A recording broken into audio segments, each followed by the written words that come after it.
Bora lá, a gente vai falar hoje aqui sobre democracia. Qual a relação entre democracia, liberdade e propriedade privada? Beleza? Eu vou ficar olhando aqui uns tópicos que eu selecionei pra gente, pra que eu não me perdesse, né, e conseguisse abordar direitinho esse tema, tá? Olha só. Primeiro, né, a gente vai aqui para a origem da propriedade privada. E a origem da propriedade privada, eu até aconselho vocês lerem um livro muito bom a respeito, que é o do filósofo Engels, tá? Filósofo alemão. Esse livro aqui, A Origem da Família, da Propriedade Privada e do Estado, é um clássico sobre o assunto. Não dá para falar sobre isso sem ter lido esse livro, tá? Então, eu super aconselho vocês a buscarem.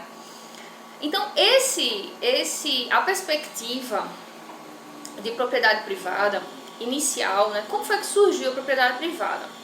A gente aqui no século XXI nasceu, né? Quem nasceu do século XX para o século XXI, nasceu no momento em que a burguesia comprava a propriedade. Então a gente nasceu no momento em que os nossos pais, ou eles tinham uma propriedade já herdada de alguém, né? De um avô e tal, da família, ou então eles compraram, né? Então, isso é um fenômeno muito recente, porque a origem da propriedade privada é o saque e o espólio.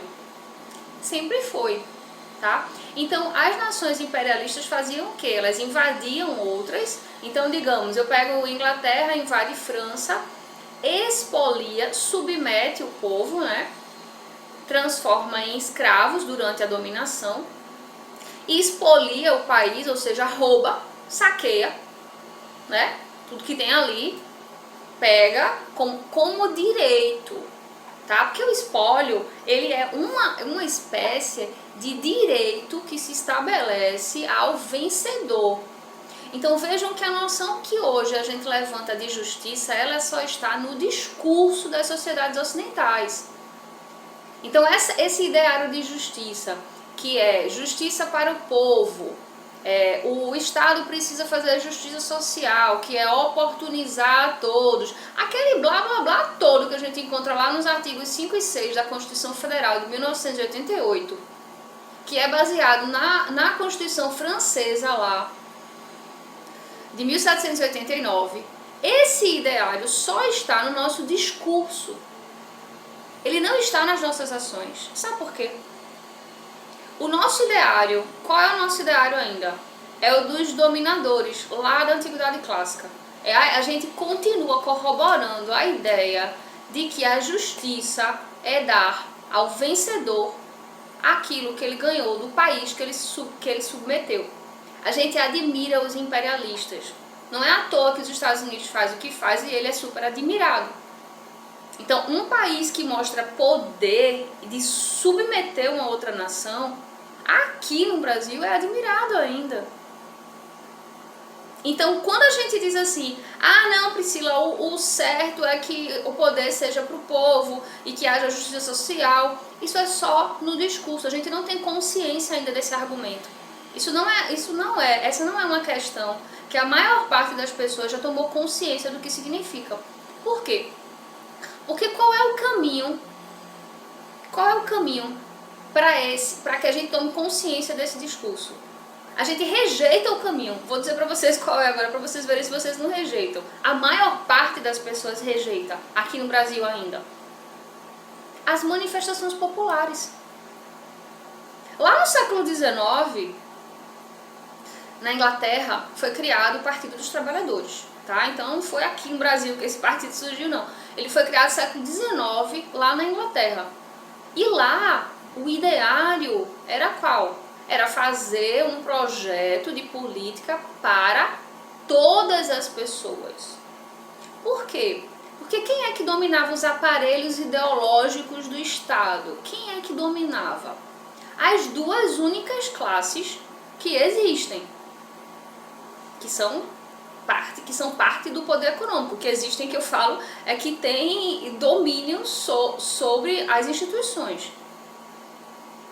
Então essas duas classes são a dos industriais, que foram os burgueses que evoluíram para o campo da indústria, né, enriqueceram, e a dos ruralistas, que são os ex-senhores feudais, os latifundiários, os proprietários de terra.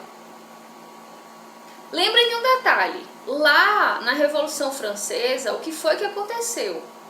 Aconteceu que os filósofos iluministas lá do século XVII e XVIII impulsionaram a ideia de que a justiça era essa que hoje a gente tem na Constituição Federal de 1988. Essa cidadã, né? Essa justiça que deve ser feita para o povo de modo geral e não só para as elites econômicas. Então esses filósofos iluministas influenciaram a criação da Constituição Francesa de 1789, que foi criada em conjunção entre as ideias dos filósofos, o povo e a burguesia ascendente que estava começando a surgir ali, no século XVIII. Estava começando já a ter algum poder, dinheiro na mão e tal, e aí já conseguia se articular politicamente. Para quê? Para derrubar a aristocracia, que era o pessoal que dominava o aparelho estatal. Era só a aristocracia, não tinha burguesia ali no meio. E aí foi o quê? A Revolução Francesa foi um golpe entre o povo, né? Então o povo e a burguesia nascente. Deu o golpe, apareceu lá e criou a Constituição, aquela marcha na Praça de Versalhes, famosa, liberdade, igualdade, fraternidade. Então esse ideário aí surge e ele ganha um tempo, né? Cerca de 10 anos ele passa ali na França e aí o Napoleão Bonaparte vem e faz o quê? Golpe de governo. Então o golpe do Napoleão levou a França para a ditadura ali, a ditadura napoleônica, de 10 a 15 anos de ditadura. E acabaram a partir dali, a partir daquele momento, né, do 18 Brumário, do Luiz Bonaparte, aquele momento ali foi o que conflagrou a ideia de que a justiça ia passar para o ideário. Justiça social é só um ideário, ele não tem a ver com verdade. Ela não tem a ver com verdade, ela é uma utopia. Hoje, calma aí, se liga no detalhe, ela é uma utopia porque a utopia só existe até o momento em que a gente não coloca em prática e a gente não permite que ela entre em prática. Porque as utopias são praticáveis, de certa forma, é possível que elas aconteçam, com os devidos ajustes, né, do tempo histórico, do momento histórico. Mas ela é uma utopia a partir do momento em que a gente não quer criar as ações necessárias para que ela se desenvolva, para que ela aconteça.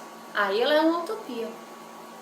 Até indico, inclusive, a vocês a leitura de um livro, né, de um filósofo romeno, o Cioran, que ele vai falar sobre essa questão, ó, o que é história e utopia. Ele vai fazer ele vai demonstrar aí essa diferença. Né? Porque os processos históricos, muitos deles eram utopia antes de se tornarem realidade. Vejam o Nelson Mandela aí, com a questão racial. Então, muito do que parecia impossível se tornou real, tá? Se tornou real. Então, o ideário da Constituição Francesa, é possível que ele se realize, mas ele precisa sair do nosso discurso e ir para a nossa prática. Mas nós não permitimos que ele vá para a prática. Quer que eu diga por quê? Se liguem aí, quando aparece a forma dele se colocar em prática, sabe qual é a forma? É aquela que acontece de 6 horas da noite, quando a gente tá no trânsito, louco para chegar em casa, o povo tudo doido para ver novela, aí chega uma manifestação e para o trânsito.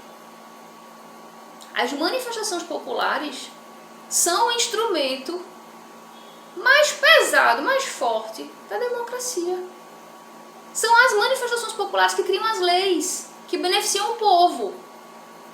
Porque as leis que beneficiam as elites econômicas, elas não são criadas por manifestações, elas são criadas pelos industriais e os ruralistas que estão no governo hoje. Quem ocupa o governo continua sendo industrial e ruralista. A gente tem 50% de um, 50% de outro. E tem a legenda na Constituição Federal que diz assim: toda decisão tem que ser por maioria, tem que ser por votação, porque é democracia. Maioria absoluta ou relativa. Maioria absoluta dá 51%. 51% dos industriais, por exemplo. Maioria relativa, 49%. 49% dos ruralistas. Cadê o povo nessa maioria absoluta e relativa? Não tem. Cadê a democracia? Não existe. E a gente não para notar isso. A gente não para perceber. Né? Então, a Igreja Católica, os reis, né, e os países imperialistas sempre dominaram a questão da propriedade privada. Sempre decidiram com quem ia ficar as terras. Isso sempre foi circunstancial. Não precisava de papel. Essa coisa do documento, documentar uma terra, é agora do século XX para o XXI. E vejam que hoje, muitas pessoas que vocês conhecem, talvez até vocês mesmos, tenham propriedades cuja documentação vocês nem têm. Quer dizer, que vocês dizem assim, caramba, eu nem tenho o documento desse apartamento. Nem sei onde está o documento. Porque isso é muito recente. Ter documento de apartamento, ter documento de um imóvel, é muito novo isso, porque os bens eles passavam para os dominadores. Então, digamos, você está aqui hoje no país e o país é invadido e uma parte do país é tomado, então aqueles bens ali, aquele espaço é do país que dominou. Não tem esse negócio de aquela parte, o que hoje é Bolívia já foi Peru. A gente sabe disso, basta estudar um pouquinho de geopolítica, que a gente lembra dessa questão, né? Então, a Igreja Católica, os reis e os países imperialistas sempre foram os donos das terras. Não tinha esse negócio de comprar terra. Esse negócio de comprar terra é muito recente. Aí agora ele existe. Agora no século XXI ele realmente está em vigência, né? Ele está existindo. Então, na sociedade capitalista, esse direito de comprar terra é adquirido constitucionalmente. E daí surge o quê? A liberdade atual, a noção de liberdade. Essa noção de liberdade é qual? É a ideia de que você pode comprar os seus bens e manter os seus bens sem que ninguém te roube.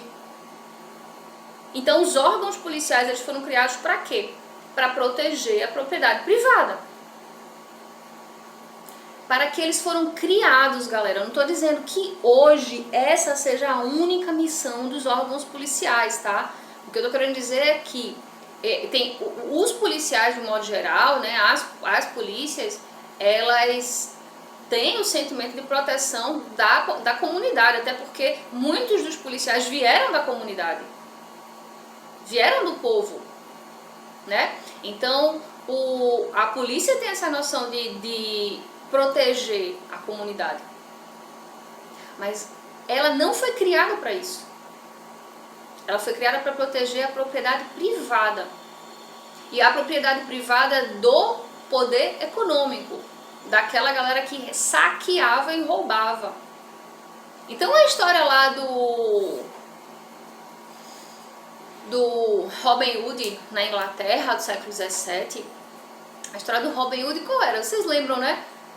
Todo mundo assistiu, né, os filmes e leu os livros, acho. E o Robin Hood ele tinha aquela ideia de roubar dos ricos e dar para os pobres. Como é que surgiu aquilo? Aquilo surgiu porque o que é que estava acontecendo no século XVII ali na Inglaterra? O dízimo era um imposto obrigatório. A gente tinha duas instituições, que era a igreja e os reis, né, a nobreza. E quem não pagasse imposto ia para a rua. Não tinha, as famílias de colonos que não tinham condições de pagar os impostos à igreja, a igreja tomava as casas. Tomava e botava a galera para a rua. E aí muitas famílias começaram a ir morar nas florestas. E nessas florestas, o que é que acontecia? O que é que aconteceu? Um menino, né, que depois, assim, o Robin Hood ele é baseado na história desse menino. Então, um menino, um garotinho, começou a perceber que os carros dos reis com as moedas lá de ouro, saqueadas de outros países, passavam por meio da floresta. Não tinha estrada ainda, né? E aí ele, gente, vou furar ali, caiu uma moedinha ali pra gente comer alguma coisa aqui. Começou assim. Aí o Robin Hood, né, ele começou a criar um bando.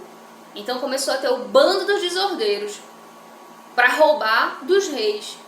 Não tem aquela história, né, ladrão que rouba ladrão tem 100 anos de perdão, que era isso que o Robin Hood fazia. Roubava o fruto do saque que os reis faziam. Só que o saque que os reis faziam o saque era institucional.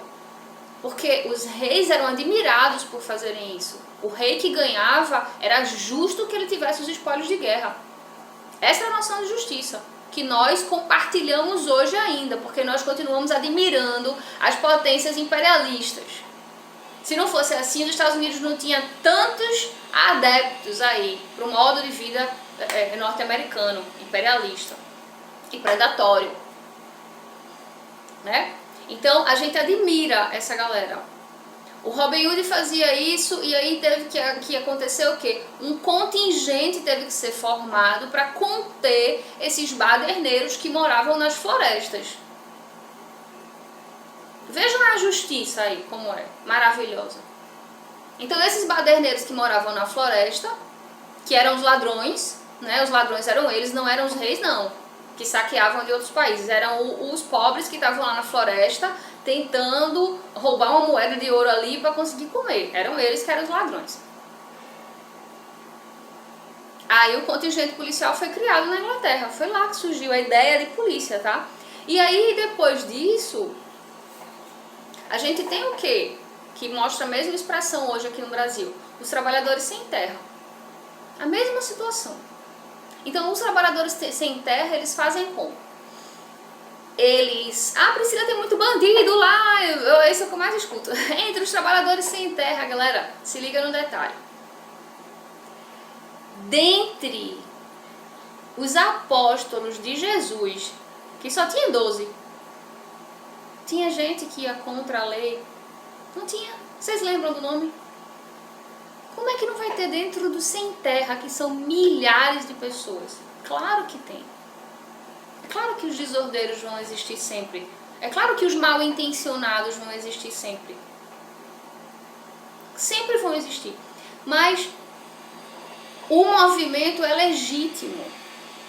Por que ele é legítimo? Porque o movimento dos trabalhadores sem terra relembra a ideia que existia aqui no Brasil dos índios, não só no Brasil, na América Latina inteira. Então os índios, eles faziam o quê? Usavam a terra. Plantavam, eles plantavam, replantavam, colhiam, comiam e não tinham nada, absolutamente nada a ver com o mercado.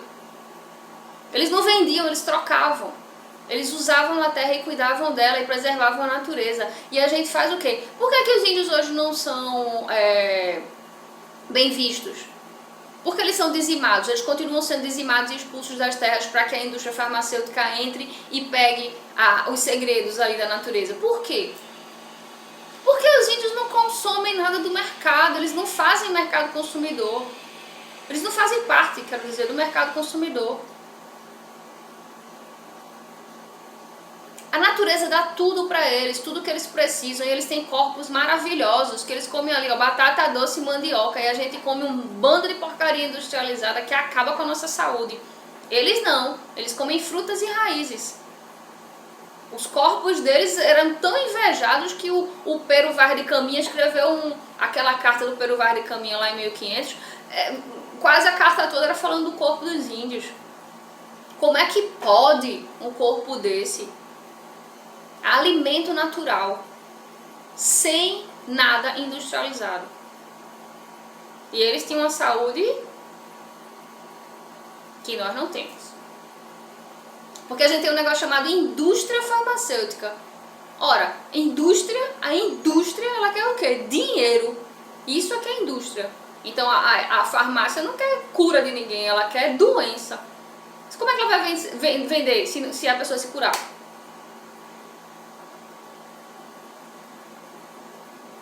A natureza entrega todos os medicamentos. Todos os medicamentos estão na natureza. Os chazinhos, os chás, que a gente hoje em dia vê como se não funcionasse, como se não fosse nada, são o maior segredo da indústria farmacêutica. Então são essas ervas que elas pegam ali, colocam nos compostos e tal, só que o movimento da indústria, a forma de vida que a gente leva, nos conduz à doença. E essa doença é alimentada por produtos como o McDonald's, que ficam passando na nossa tela o tempo todo para que a gente consuma. Então a gente consome esses produtos que fazem mal ao organismo para depois a indústria vir consertar o BO. mascarar o sintoma, né, na verdade. Mas bora lá. Então, a liberdade hoje tem a ver com você conseguir manter a sua propriedade sem que outras pessoas roubem, tá? Aí o que acontece lá no século XVII? A laicização do Estado. Vamos voltar para essa parte que ela é importante. Então, a laicização do Estado, ela vem da ideia do filósofo italiano Maquiavel, tá? Então, esse livro aqui, O Príncipe, foi o livro que gerou a possibilidade de separação entre o Estado e a religião. Então as ideias, né, as ideias do Estado, porque antes as guerras eram travadas em nome de Deus, descaradamente. E depois da laicização, então, essa separação, então, não tem mais a ver religião e fé com política. A gente está fazendo as coisas aqui, a gente precisa assumir a nossa responsabilidade. Isso é o que o Maquiavel vai dizer aqui. Porque os governantes, depois desse livro aqui, foi impossível continuar fingindo que era Deus que mandava fazer guerra. Foi impossível. Porque esse livro escancara essa situação. E aí eles começaram a pensar assim, não, a gente vai ter que dar um jeito nisso, não dá mais, né, pra gente ficar fazendo guerra aqui, dizendo que é por causa de Deus. A gente tem que resolver essa questão. Então vamos laicizar o Estado. Aí quando chega no impeachment da Dilma, a bancada religiosa chega lá por Deus e pela família. E o Brasil vai e vira piada no mundo todo. Cara, se o país é laico, se o Estado é laico, como é que você pode dizer que é por Deus e pela família? É pelos seus interesses que você está votando a favor do impeachment. É seus interesses. E quais são os interesses principais para votar a favor do impeachment de Dilma ali? 2, principalmente. A manutenção do Código Florestal como era antes.